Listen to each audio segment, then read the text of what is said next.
오늘은 호세아서 말씀 강의 15번째 시간으로 형벌의 날, 보응의 날 이런 제목으로 말씀을 전하도록 하겠습니다.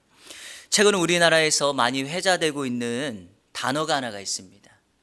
이것은 젊은이나 노년이나 또 성별에 상관없이 지금 모두가 즐겨 사용하고 있는 단어인데요.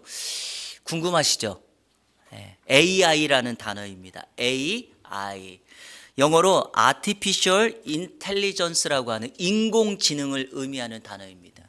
여러분, 이 인공지능이라는 말을 사전에서 찾아보면 이렇게 되어 있습니다. 우리 한번 읽어볼까요? 시작. 판단, 추론, 학습 등 인간의 지능이 가지는 기능을 갖춘 컴퓨터 시스템. 그러니까 인간의 지능을 가지고 있는 그 컴퓨터나 로봇이 인간의 역할을 대체한다라는 거예요. 그러니까 인간이 풀지 못하고 하지 못하는 일들을 이 AI가 인공지능이 해가고 있다는 거죠. 요즘 여러분들이 즐겨 사용하고 있는 챗 GPT라는 거 있죠? 그게 바로 이 AI의 대표적인 신뢰가 됩니다. 챗 GPT한테 이렇게 말을 해요. 오늘 호세아서 9장 1절부터 7절까지 이 본문을 가지고 설교를 만들어줘. 그러면 컴퓨터 안에 내장되어 있는 모든 자료를 다 종합해 가지고 설교를 딱 만들어 준다는 거예요. 여러분, 놀랍지 않습니까? 오늘 저의 설교는 그렇게 해서 만든 것은 아닙니다. 제가 한 주간 동안 씨름한 설교니까 여러분 걱정하지 않으셔도 돼요. 가히 우리가 최첨단의 문물을 누리고 있는 시대가 되었습니다. 모든 것이 편리하고 좋아졌습니다. 그런데 여러분, 이런 편리함과는 다르게 현대인들은 삶의 질이 이와는 반대의 삶을 살아가고 있다는 사실을 기억하셔야 됩니다. 빈부의 격차가 더욱더 심해지고 있습니다. 과학과 의료기술은 발달하고 있지만 사람들은 더욱더 질병에 노출되어 있고 극심한 병을 앓고 있습니다. 정말 심각한 것은 이거예요. 너무나 좋아지고 문물이 발달했음에도 불구하고 사람들은 전보다도 더 종교적인 일에 매진하고 있다는 거예요. 여러분, 종교적인 일에 매진하면 교회를 찾아오면 좋겠는데 문제는 우상이나 이단이나 신비적인 어떤 영적인 현상들을 찾아가고 있다는데 문제의 심각성이 있습니다. 그런데요, 이러한 영적 현상은 지금에만 있는 일이 아니었다는 것을 기억하셔야 됩니다. 이미 성경의 시대부터 성경 속에서도 이미 이러한 일은 계속되고 있었다는 것입니다. 사람들이 가지는 근본적인 마음과 내면은 이전이나 오늘이나 그리고 아마 앞으로도 바뀌지 않을 거예요. 마음이나 내면의 상태는. 자, 오늘 말씀을 보십시오. 그것을 명확하게 보여주는 것이 바로 오늘 본문이에요. 사람들은 결핍이 있고 부족함이 있어서 자신의 즐거움과 만족, 이익과 성공을 가져다주는 모든 것들을 받아들이고 수용합니다. 이스라엘 백성들이 지금 그렇게 살아가고 있다는 사실을 기억하셔야 됩니다. 그런데 이스라엘이라고 하는 민족은요, 여러 민족 가운데 가장 연약하고 수요도 적은 민족이었지만 하나님께서 그들을 꼭 집어서 당신의 구속사, 그러니까 이 세상에 어떻게 구원의 역사가 전파되는지를 보여주는 신뢰로 이스라엘 백성들을 선택해서 그들을 선민으로 삼은 백성들입니다. 자, 우리 신명기 8장 7절과 8절을 같이 한번 읽겠습니다. 시작. 여호와께서 너희를 기뻐하시고 너희를 택하심은 너희가 다른 민족보다 수요가 많기 때문이 아니니라. 너희는 오히려 모든 민족 중에 가장 적으니라. 여호와께서 다만 너희를 사랑하심으로 말미암아 또는 너희의 조상들에게 하신 맹세를 지키려 하심으로 말미암아 자기의 권능의 손으로 너희를 인도하여 내시되 너희를 그 종되었던 집에서 애굽 왕 바로의 손에서 속량하셨나니. 아멘. 하나님께서 이스라엘 백성들을 택한 이유는 첫 번째, 그들을 사랑하셨고 두 번째, 그들의 조상들에게 맹세했던 것을 지키기 위함이에요. 그러니까 이 구원의 사역을 완성하기 위해서 8절 맨 마지막에 그 백성들을 애굽 바로의 손에서 뭐 했다? 속량했다라고 말하죠. 성도 여러분, 이 속량이라는 단어를 제가 요한일서를 강의하면서 정말 많이 설명해 드리지 않았습니까? 값을 지불하고 사오는 것을 의미한다 그랬죠. 인류의 죗값을 예수 그리스도께서 자신의 생명값을 지불하고 구원의 역사를 만들어내신 이 속량이 바로 이스라엘 백성들을 통하여 우리 주님은 나타내기를 원했다. 자, 그러면 이스라엘 백성들은 하나님의 특별한 은혜를 입은 선민이니까 어떻게 살면 되겠습니까? 어떻게 살면 되겠어요? 신명기 8장 9절 10절을 또 읽겠습니다. 시작. 그런즉 너는 알라 오직 내 하나님 여호와는 하나님이시요 신실하신 하나님이시라. 그를 사랑하고 그의 계명을 지키는 자에게는 천대까지 그의 언약을 이행하시며 인애를 베푸시되 그를 미워하는 자에게는 당장에 보응하여 멸하시나니 여호와는 자기를 미워하는 자에게 지체하지 아니하시고 당장에 그에게 보응하시느니라. 아멘. 적극적으로는 하나님의 말씀을 붙들고 하나님을 사랑하는 거예요. 수동적으로는 하나님을 미워하지 않는 거예요. 하나님이 하지 말라는 거 하지 않으면 돼요. 그런데 오늘 본문의 이스라엘 백성들은 무엇을 하고 있습니까? 이렇게 살면 됨에도 불구하고 호세아서 9장 1절은 이렇게 말합니다. 제가 한번 읽어볼게요. 이스라엘아 너는 이방 사람처럼 기뻐 뛰놀지 말라. 내가 음행하여 내 하나님을 떠나고 각 타작마당에서 음행의 값을 좋아하였느니라. 하나님을 떠나버려요. 음행하고 우상을 섬겼다고 말하죠. 여러분, 이 본문이 좀 이해하기 어려우니까 쉬운 성경, 우리 쉽게 이야기해서 현대어 성경으로 한번 읽어보겠습니다. 우리 같이 자막을 읽어볼게요. 시작. 오 이스라엘 백성들아 너희는 세계 만민들처럼 기뻐하지 말아라. 환호성을 외치지도 말아라. 너희는 너희 하나님을 버리고 모든 타작마당에서 다른 신들에게 제사를 지내지 않았느냐. 의문문을 달았죠. 이유가 뭐예요? 이들이 하나님을 버리고 타작마당에서 자신의 몸을 막 자해하고 아니면 막 뛰면서 노래하면서 우상에게 제사를 지내며 우리에게 양식을 달라고 간구하고 있었다라는 것입니다. 여러분, 얼마나 어처구니가 없습니까? 하나님이 친히 택하여 하나님을 사랑하고 그의 계명을 지키면 천대까지 만대까지 하나님의 약속과 인애를 베풀어 주시겠다고 성취하겠다고 약속했음에도 불구하고 이들은 그 일을 하지 못합니다. 오늘 이 말씀은 동일하게 우리에게도 적용될 줄로 믿습니다. 그럼에도 불구하고 여전히 우상을 섬기는 이들의 모습 속에서 우리가 한 가지 오늘의 현상을 하나 짚고 넘어갈 것이 있습니다. 예수 믿는 성도들이 사업을 시작하거나 뭔가 프로젝트를 시작할 때마다 가게를 열 때마다 뭐 하죠? 목사님 모시고 예배를 드려요. 자, 예수 안 믿는 사람들은 어떻게 하죠? 똑같은 일을 할 때 돼지머리 올려놓고 고사를 지내요. 자, 두 개의 특징이 다 뭐예요? 목적이 뭡니까? 이 사업 번창하게 해주세요 이렇게 하는 거죠. 그런데 여러분, 성도나 비성도나 이러한 목적 때문에 예배를 드리고 제사를 지낸다면 차이가 없어요. 어떤 차이도 있지 않다라는 것입니다. 왜냐? 성도가 무슨 일을 시작할 때 하나님 앞에 예배하는 것은 그 예배 대상이 창조주이시며 살아계신 하나님이며 우리의 아버지란 사실을 믿으신다면 우리는 이 사업체를 통하여 이 가게를 통하여 이 프로젝트를 통하여 하나님의 영광이 드러나면 그것으로 되는 것입니다. 아멘이십니까? 우리의 사업이 때로는 어려울 수도 있어요. 생각처럼 계획처럼 되지 않을 수가 있습니다.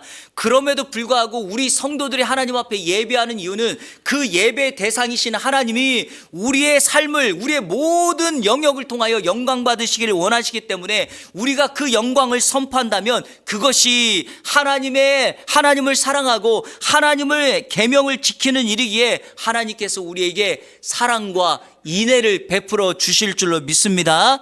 그러나 이것을 뒤로하고 여전히 신앙생활을 하고 교회를 다니면서도 목적을 이루기에 수단과 방법을 가리지 않는다면 오늘 본문의 이스라엘 백성들이 자신의 이익과 성공을 위하여 타작마당에서 우상에게 제사를 지내는 것과 똑같은 형태를 살아가고 있다라는 것입니다. 개인적으로 우리 성도님들을 위하여 기도하고 있는 여러분의 목사로서 제가 한 가지 부탁드립니다. 성도 여러분, 힘들고 어려울 수 있지만 그럼에도 불구하고 우리가 믿고 있는 하나님을 버리고 세상의 방식을 도용해서 지금 이 방식을 붙잡으면 내가 승리하고 성공할 수 있다라고 하는 원리로 삶의 방식을 이끌어가지 마시기를 바랍니다. 그럼에도 불구하고 우리는 여전히 살아계신 하나님을 붙잡을 때 그분이 나의 삶의 시작부터 마지막이다, 처음부터 끝이다라고 하는 사실을 기억하며 살아가시기를 주님의 이름으로 축복합니다. 이유가 하나가 있어요. 성도 여러분, 세상에서 살아가는 나의 부유함이 하나님 없이 살아가는 부유함이라면 그것은 실패하는 인생이 될 뿐이고 남는 것이 아무것도 없는 인생이 될 뿐입니다. 누가복음 12장에서 예수님께서 사람들에게 이런 말씀을 하세요. 모든 탐심을 버리라고 하면서 한 가지 비유의 예를 듭니다. 한 부자 이야기를 해요. 한 부자가 농사를 열심히 져서 소출을 많이 얻었다. 근데 곡식을 쌓아둘 곳이 없다는 거예요. 그러니까 이 부자가 생각해 스스로 어떻게 할까? 자, 성도 여러분, 여러분이 사업을 해서 부자가 되었어요. 넘쳐요. 생각을 해보세요. 이거 어떻게 할까? 여러분이라면 어떻게 하겠어요? 그냥 생각이니까 한번 얘기해 보세요. 달라고 안 할 테니까 얘기해 보세요. 어떻게 하면 좋겠어요? 가끔가다 우리 그런 얘기 하잖아요. 내가 복권에 뭐 당첨되면 내가 뭐하고, 이렇게라도 한번 해보세요. 있는 것을 베풀고 나누고 선한 영향을 끼치겠다고 생각하면 되잖아요. 그런데 이 부자는 뭐라고 얘기하니까 어떻게 할까? 내가 곡간이 부족하니까, 비좁으니까 곡간을 더 크게 져서 내가 소출한 모든 것들을 거기에 쌓아 놓아야 되겠다라고 생각해요. 여러분, 이게 무슨 생각이죠? 이것은 나의 노력으로 나의 힘과 땀으로 되었다고 생각하니까 이렇게 생각하는 거예요. 우리 주님께서 이런 말씀합니다. 내 영혼을 내가 오늘 밤 걷어가면 네 영혼이 무엇이 되겠느냐라고 말하면서 누가복음 12장 21절에 이런 말씀이에요. 우리 한번 다 같이 읽어볼까요? 시작. 자기를 위하여 재물을 쌓아두고 하나님께 대하여 부여하지 못한 자가 이와 같으니라. 여러분, 재물은 있는지 모르겠지만 영혼의 피폐함 때문에 그의 인생이 망가져 버린다면 누가 그 인생을 잘 산 인생이라고 말할 수 있겠습니까? 하지만 그리 아니하실지라도 하나님으로 부유한 인생, 바울 사도가 풍부에 처할 줄도 알고 비천에 처할 줄도 알아 내게 능력 주시는 자 안에서 내가 모든 것을 다 이루었다라고 말하는 그 은혜가 저와 여러분 가운데 있기를 주님의 이름으로 축원합니다. 자, 이렇게 살아가는 인생에게 주어지는 인생의 마지막 국면은 딱 하나예요. 오늘 설교 제목처럼 그에게는 형벌의 날, 보응의 날이 다가온다는 거예요. 이 끔찍함은 우리에게 임할 수도 있어요. 그래서 우리가 오늘 말씀을 통해서 호세아의 말씀을 통하여 다시 한번 반면교사를 삼고 나의 삶에 이 날에 하나님께 형벌이 아니라 칭찬과 상급을 받는 역사가 있게 되기를 축복합니다. 자, 오늘 본문 7절 말씀을 다 같이 한번 읽겠습니다. 시작. 형벌의 날이 이르렀고 보응의 날이 온 것을 이스라엘이 알지라. 선지자가 어리석었고 신에 감동하는 자가 미쳤나니 이는 내 죄악이 많고 내 원한이 큼이니. 아멘. 내 죄악이 많고 내 원한이 크기 때문에 그래요. 이런 인생들은 형벌의 날, 보응의 날에 하나님의 심판을 받고 경고를 받게 돼요. 오늘 그 심판의 경고가 무엇일까? 세 가지로 간략하게 여러분에게 소개하겠습니다. 첫 번째, 양식이 항상 부족하게 될 거예요. 한번 따라해보세요. 양식이 항상 부족할 것이다. 자, 우리 2절 말씀 다 같이 읽겠습니다. 시작. 타작 마당이나 술틀이 그들을 기르지 못할 것이며 새 포도주도 떨어질 것이요. 아멘. 사실 이스라엘 백성들이 타작마당에서 우상에게 제사 지낼 이유가 뭐예요? 이것 때문에 그래요. 이것 때문에. 부족함을 채우려고, 양식을 공급받으려고, 생계를 유지해 나가기 위하여. 그런데 우상을 섬기는 일의 인생의 결론은 뭐냐? 항상 부족해요. 결핍해요. 여기 새 포도주도 떨어지고 술들이 그들을 기르지 못한데 먹을 양식이 부족하게 될 것이다 라고 말합니다. 지난 한 해 여호수아서를 강의하면서 하나님께서 이스라엘 백성들을 약속의 땅 가나안에 입성시켰을 때 그들이 어떻게 하면 그곳에서 젖과 꿀이 흐르는 은혜를 경험하게 될 것인가를 우리 성도님들에게 나누었습니다. 이스라엘 백성들은 광야 40년을 살았습니다. 그리고 원래 이스라엘 백성들의 조상은 유목민이라고 불리우는 이들이었습니다. 그러니까 이들에게 한 곳에 정착해서 농사를 행한다는 것은 어울리지 않는 옷을 입은 것과 같았습니다. 그러니까 그곳 가나안에 살고 있던 원주민들이 이스라엘 백성들에게 계속해서 유혹합니다. 야, 로마에 왔으니 로마법을 따르고 농사를 알지 못하니 농사를 짓는 우리들의 말을 들어야 돼. 그러면서 어떻게 하죠? 농사를 잘 지어 열매를 맺으려면 이 토착신인 바알과 아세라 우상에게 제사를 지내야 돼. 그래서 이스라엘 백성들이 여호와의 은혜를 경험하고 여호와의 신앙을 가졌던 이들이 어떻게 합니까? 가나안에서 곡식을 거두겠다고, 열매를 거두겠다고 하나님이 아닌 바알을 섬기는 우상을 섬기게 되는 끔찍한 일들을 벌이고 있다는 사실이죠. 사랑하는 성도 여러분, 생사 화복은 하나님께 있습니다. 믿으십니까? 그러므로 우리 인생들, 성도들은 어떤 인생을 살아가든지 시간, 장소에 상관없이 하나님만을 섬기는 하나님의 사람이 돼야 될 것입니다. 상황이 좋지 않다고, 환경이 좋지 않다고 타협해 버리는 순간 우리에게 남는 것은 우상 숭배뿐입니다. 자, 오늘 말씀 보십시오. 하나님을 떠나 우상을 섬기며 타작마당에서 곡식 좀 달라고 했더니 여전히 결핍과 부족해요. 그러니까 있는 바를 감사하고 마땅히 여겨야 될 것이다. 어제 우리 그 장로님과 같이 식사하면서 잠깐 어저께도 그 얘기했지만 제가 신방 다닐 때 느꼈던 건 뭐냐면 항상 성도들이 부족하다고 얘기하는 거예요. 300만 원 월급 받는 집사님에게 가서 집사님 어떠세요? 너무 힘들어요 목사님. 500만 원 받았으면 좋겠어요. 내 남편이 500만 원 월급 받았으면 좋겠어요.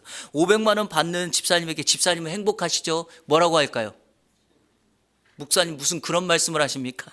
부족합니다. 1000만 원은 돼야 될 것 같아요. 1000만 원 받는 집사님에게 그러면 집사님은 진짜 행복하시죠? 항상 부족합니다. 이렇게 답해요. 왜 그럴까요? 만족함이 없는 인생에게 나타나는 현상은 항상 결핍, 부족을 요청한다는 거죠. 그래서 제가 아까 말씀드렸던 빌립보서 4장에 바울의 고백이 이러합니다. 내가 궁핍함으로 말하는 것이 아니라 어떠한 형편에든지 나는 자족하기를 배웠나니 나는 비천에 처할 줄도 알고 풍부에 처할 줄도 알아. 모든 일 곧 배부름과 배고픔과 풍부와 궁핍에도 처할 줄 아는 일체의 비결을 배웠노라. 자, 우리 13절은 같이 읽겠습니다. 시작. 내게 능력 주시는 자 안에서 내가 모든 것을 할 수 있느니라. 아멘. 사랑하는 성도 여러분, 있는 곳에서 하나님 앞에 감사하시고 어떤 부분에도 타협하지 마시고 살아계신 하나님을 붙잡는 순간 여러분이 힘들면 힘든 대로, 좋으면 좋은 대로 능력 주시는 그 하나님이 여러분과 함께함으로 인하여 여러분은 감사하며 기뻐하며 삶의 모든 것을 주님의 은혜 안에서 살게 될 줄로 믿습니다. 그래서 우리가 형벌의 날, 보응의 날에 양식의 부족함이 아니라 감사로 풍성함을 누리는 저와 여러분 다 되시기를 주님의 이름으로 축원합니다.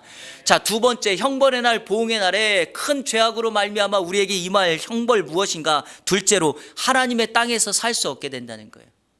하나님의 땅에서 살 수 없다. 쫓겨난다는 말이죠. 자, 우리 3절 말씀을 다 같이 읽겠습니다. 시작. 그들은 여호와의 땅에 거주하지 못하며 에브라임은 애굽으로 다시 가고. 아멘. 여러분, 이건 정말 비참함입니다. 비참함이에요. 내가 속해 있는 그 땅, 내 집에서 살아야 될 우리가 그곳에서 쫓겨난다? 이스라엘 백성들이 하나님께서 약속하신 가나안 땅이라고 하는 그 땅이 있는데 그 땅에서 살지 못하고 쫓겨난다? 정말 비극이자 슬픔이죠.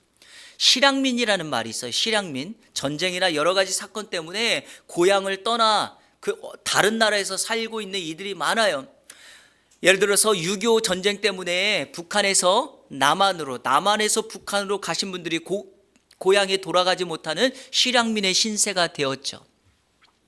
특별히 또 어려움으로 있다가 고려인들 아니면 일본으로 가신 분들, 이런 실향민들의 아픔을 우리는 늘 봅니다. 그런데 여러분, 그런 전쟁이나 이런 외적인 사건이 아니라 자신의 잘못과 자신의 실수로 인하여 실향민이 된다는 것은 이중 삼중고의 아픔을 갖게 된다라는 거예요.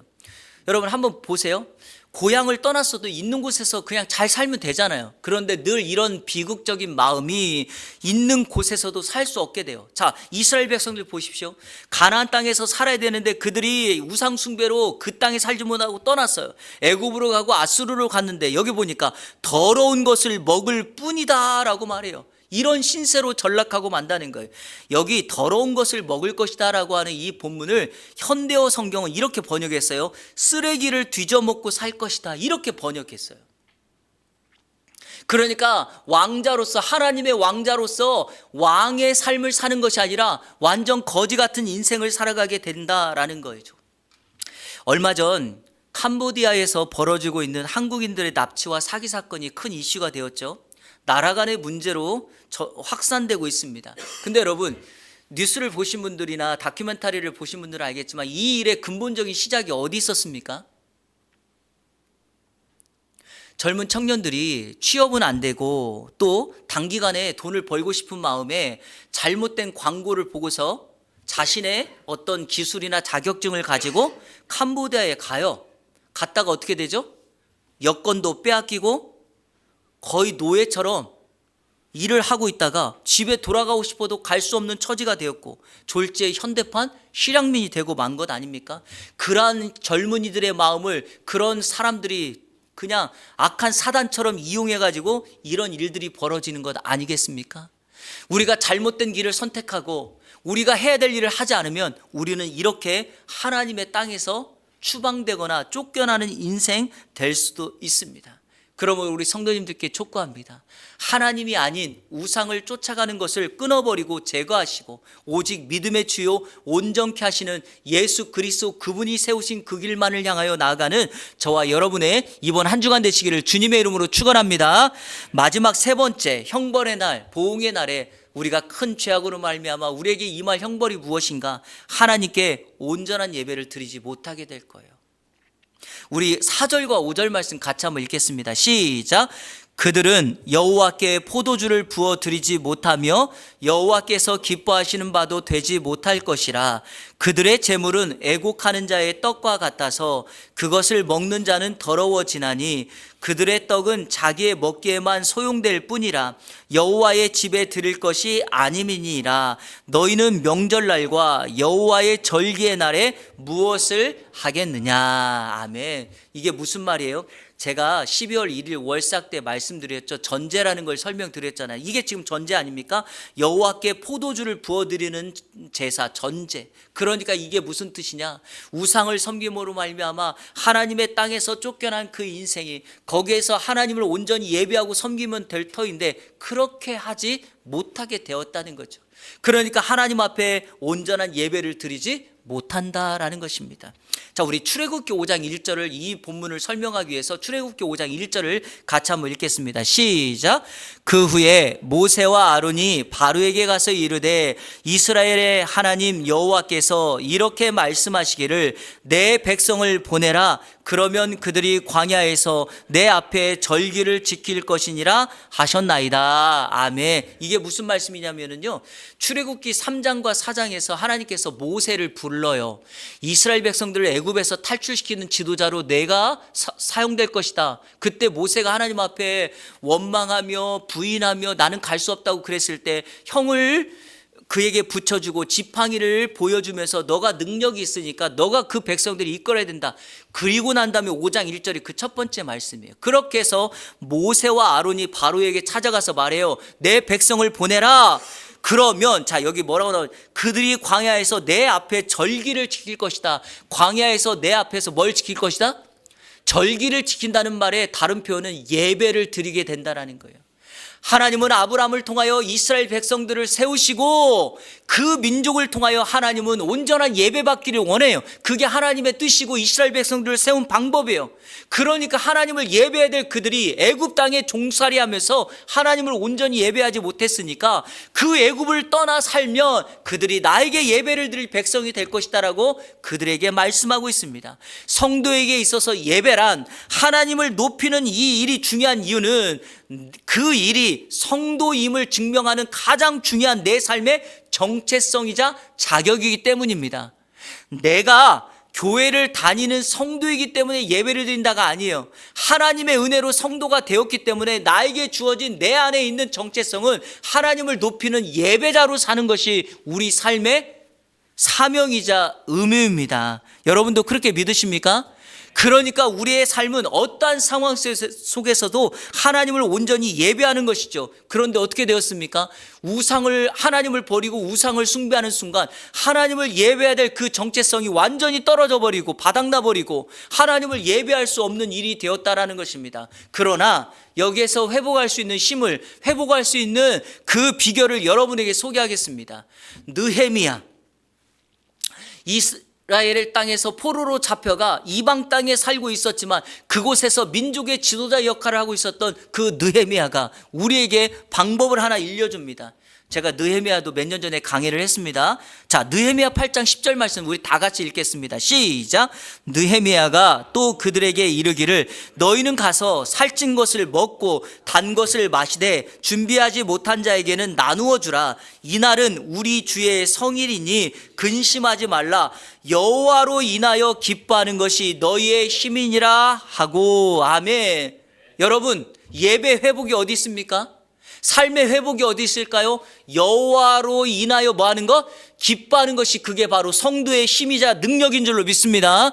여러분이 하나님으로 인하여 기뻐한다면 하나님이 주시는 것 때문에, 그분이 하시는 일 때문이 아니라 그분 자체, 예수 그리스도 자체로 인하여 내가 기뻐하기 시작하면 어떤 일이 벌어지는가? 내 안에 주님이 우리에게 허락하신 능력과 힘의 역사가 일어나게 될 줄로 믿습니다. 우상은 잘못된 것이라고 다시 한번 결정하고 하나님께 돌아오게 될 것입니다. 세상은 사라질 거고 세상의 유혹들은 없어질 거라고 생각하고 영원한 하나님의 것에 내 마음과 관심을 두게 될 줄로 믿습니다. 그래서 여호와를 기뻐하고 하나님을 힘으로 삼는 그 인생이 진정한 하나님을 예배하고 삶을 회복할 수 있는 비결인 줄로 믿습니다.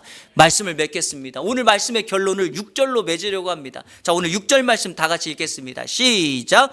보라, 그들이 멸망을 피하여 갈지라도 애굽은 그들을 모으고 노은 그들을 장사하리니 그들의 은은 귀한 것이나 찔레가 덮을 것이요. 아멘. 자, 이스라엘이 이방 나라를 찾아간 이유는 뭐죠? 도움을 얻기 위함이죠. 그런데 이 6절은 분명하게 말합니다.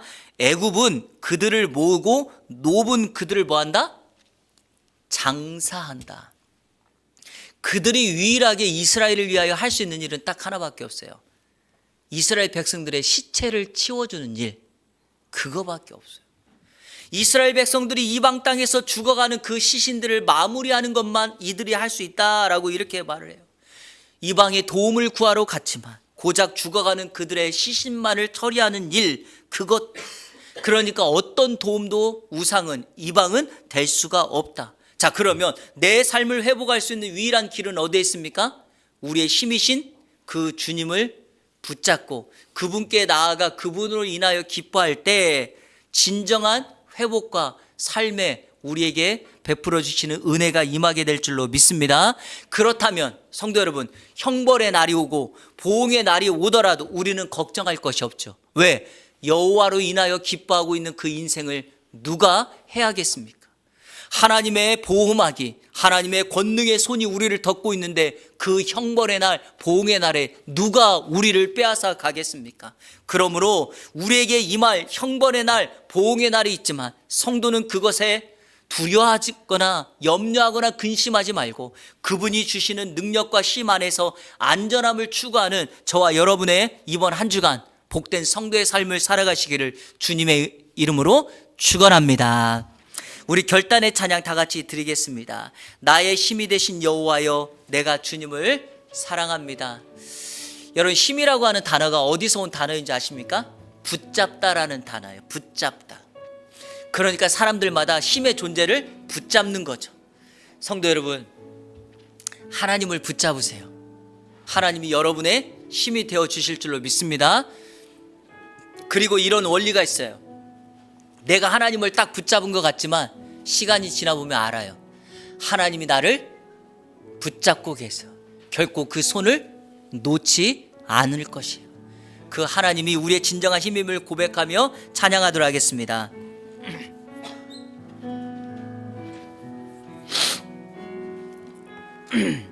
나의 힘이 되신 여호와여, 나의 힘이 되신 여호와여, 내가 주님을 사랑합니다. 주는 나의 반석이시요 나의 요새시라. 주는 나를 건지시는, 주는 나를 건지시는 나의 주, 나의 하나님, 나의 피할 바이시여, 나의 피할 바이시여, 나의 방패시라. 그분의 이름을 부릅니다. 나의 하나님,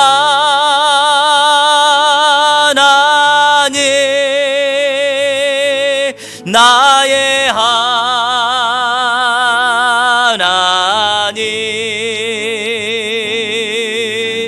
구원의 뿌리시요 나의 산성이라. 나의 산성이라.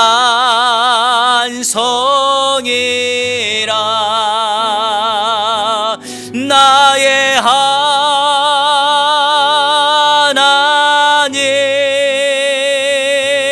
나의 하나님,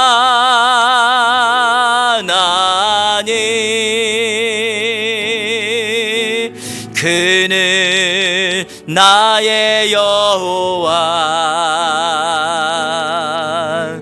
나의 구세주. 2절 찬양하면 나의 생명이신, 나의 생명이신 여호와여, 내가 주님을 찬양합니다. 주는 나의 사랑이시요 나의 의지시라. 주는 나를 이끄시어 주의 길 인도하시며 우리에게 부족함을 얻게 하시는 나의 생의 목자 되시니 내가 따름이라. 나의 하나님, 나의 하나님, 나의 하나님, 생명의 면류관으로, 생명의 면류관으로 내게 씌우소서.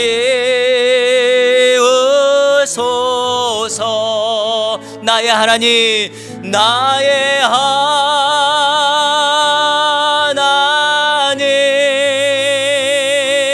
나의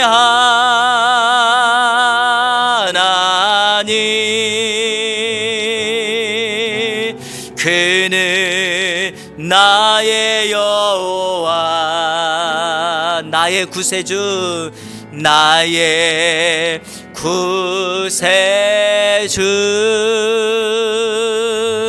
아멘. 여러분, 하나님이 나의 하나님이 될 때 그분의 능력을 경험할 수 있습니다.